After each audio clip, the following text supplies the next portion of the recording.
नमस्कार सबाई केमन आছেন आशा करছি সবাই খুব ভালো আছেন। আমি পূজা আবারো চলে এলাম নতুন একটি ব্লগে।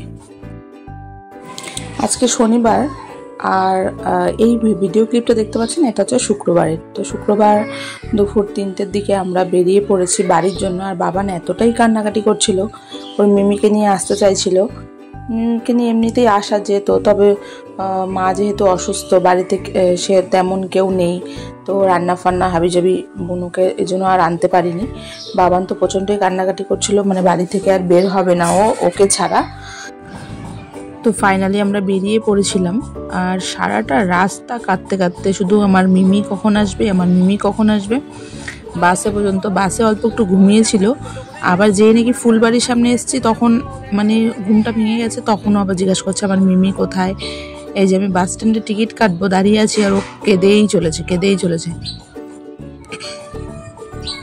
যাই হোক, তো আমরা বাড়ি পৌঁছে গেছিলাম। তারপরে তো শনিবারে তো ভাই ছাতু ছিল, তাই সকালবেলায় রান্নাবান্না কমপ্লিট করে নিয়েছি। আর দিদিও এসছে, আর এদিকে 3 ভাই মিলে বসে গেছে। আর হচ্ছে পিসিও চলে এসছে, কাকু আর বাবা হচ্ছে ওই কাকুদের ঘরে আর কি, ওখানটায় ওরা মানে ভাই ছাতু ওখানটায় ওদের ওটা করা হলো।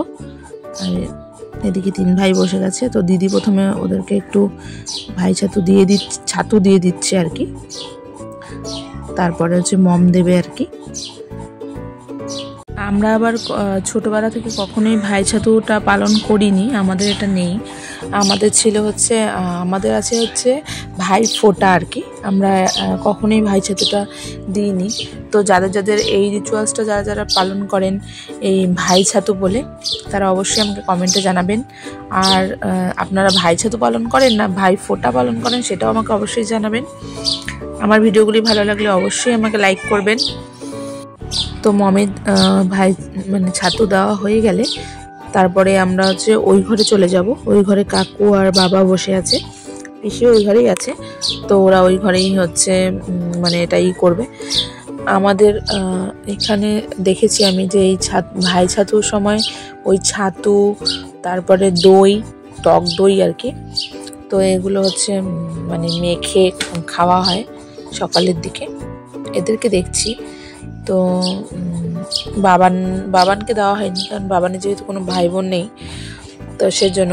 আর পিসির বাড়িতে যে বাবানের যে দাদারা আছে তারা সবাই দাদা ভাই, এই জন্য আর বাবানের এটা হয়নি আর কি দেওয়া। তো আমরা পিসির ঘরে চলে এসেছি, পিসির ঘরে না মানে কাকুদের ঘরে চলে এসেছি। তো এই যে কাকু আর বাবা বসে রয়েছে, আর পিসি এই যে দিচ্ছে।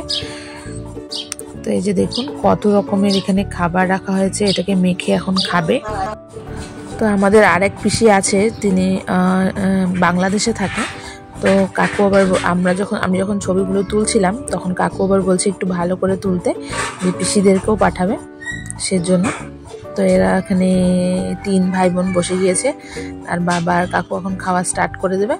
তো আমি ভাবলাম কয়েকটা ছবি তুলে নিই সুন্দর করে।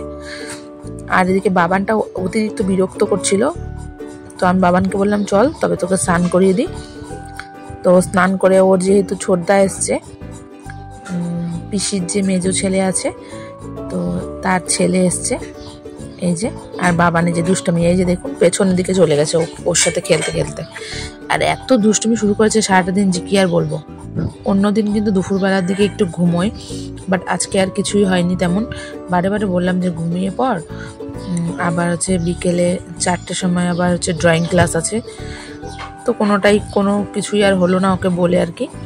যাই হোক, এদিকে দুজনে ঝগড়া, এই কান্নাকাটি, এই যে পাটা ধরে টেনেছে বলে ওর কান্নাকাটি শুরু হয়ে গেছে। যাই হোক, তো দুজনেই এই যে খেলছে। আর আমিও বাকি কাজগুলো সেরে নিয়েছি, যেহেতু বাড়িতে আবার এই সময়টাতে ওরা যখন খেলছিল, আবার মাকে ফোন করলাম যে মা কেমন আছে সেটা জানার জন্য। ভাই বললো যে মা নাকি বমি করেছে আর পেট ব্যথা টাইপের করছিল। তো ভাইয়ের যেহেতু একজন চেনা জানা একজন ডাক্তারবাবু ছিলেন, তো উনির কাছ থেকে জিজ্ঞাসা করার পরেই ডাক্তারবাবু বললেন যে রক্ত যেহেতু দেয়া হয়েছে, তো তার জন্য এই সমস্যাগুলো হতেই পারে। শরীরে অতিরিক্ত গরম একটা ভাব চলে এসছে, যার জন্য এই জিনিসগুলো হচ্ছে। এমনি চিনি লবণ জল খেতে তেমন ভয়ের কোনো কারণ নেই। যাই হোক, কথাটা শুনে একটু স্বস্তিই পেলাম।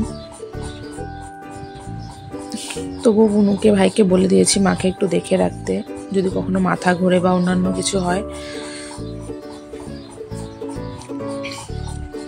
আসলে আমি এখানে আছি কিন্তু মনটা পড়ে রয়েছে ওখানটায়, ওরা কি করছে না করছে, আর শান্তি পাচ্ছি না কোথাও।